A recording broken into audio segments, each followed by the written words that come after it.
We have this family picture where my grandfather's farming the land where my father planted his first vineyard there in 1973. And what's special about it is knowing that my hands were in the same dirt that my grandfather's hands were in. And so there's something very special about that. My name is Paul Johnson, and I am the owner and founder of Republican Red Winery. We ended up in Monterey County because my dad's side of the family landed here from Pauls Valley, Oklahoma.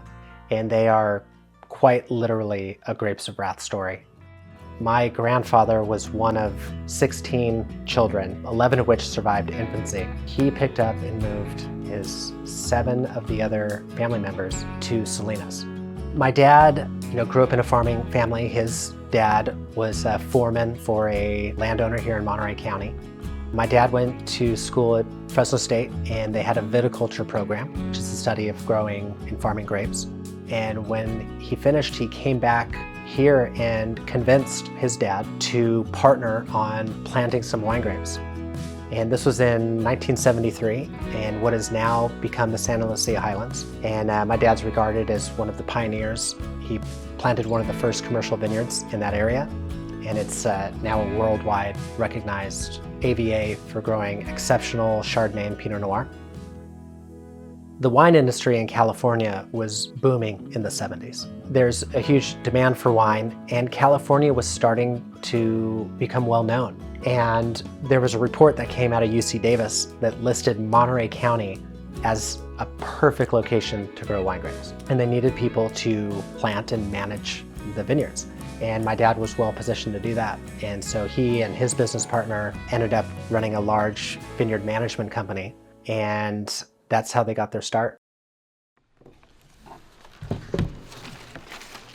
I quite literally grew up in the wine industry.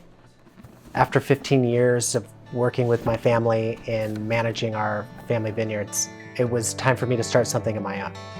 I'd had in the back of my mind to start a winery and move from the farming and winemaking side of things into creating a brand and getting out into the world with it. My dad always cautioned me against doing that. If you're going to try and sell through grocery stores, you're going to be competing with the largest wine companies in the world who own the shelf space. It's very difficult to compete there. I took the lessons that my dad taught me about the traditional wine industry, and I thought, you know what, this is an opportunity to make a mark, and I could build a virtual winery. I'm going to build a brand around Republican values and ideals and find people that are very passionate about politics the way that I am. I launched Republican Red in August of 2020, just 10 weeks before the election. Just through simple advertising on Facebook, my suppliers said they had never seen a winery grow and go from literally zero, not one person knowing about it, to the amount of sales that I was doing per day. I mean, I had people asking, what on earth, how are you doing this? This is unbelievable.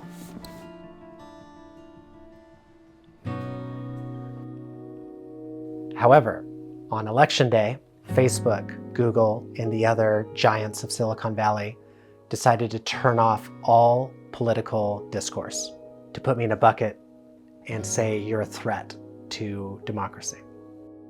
So I could not take out any advertising, even though here I am, a winery trying to bring Republicans together over a glass of wine. And it completely derailed my business. They shut me down for over 6 months. I started Republican Red because personally I was frustrated with how the media portrays Republicans and conservatives as if we're a bunch of heartless bigots. We're painted in this very unflattering light. After that initial disappointment of being shut down, we went back to the drawing board, rebuilt our business plan, developed new products, merchandise, and most importantly, an updated marketing plan where we partner with different Republican and conservative organizations across the country to help them fundraise. The vision for Republican Red is to connect people, connect Republicans together through wine, through conversation, through camaraderie, through celebration. Wine over the course of history is something that unites people. My hope is when people pop open a bottle of Republican Red and place it on the table, it signals to the other people in the room a little bit about who they are, starts important conversations, and brings light to your shade of red.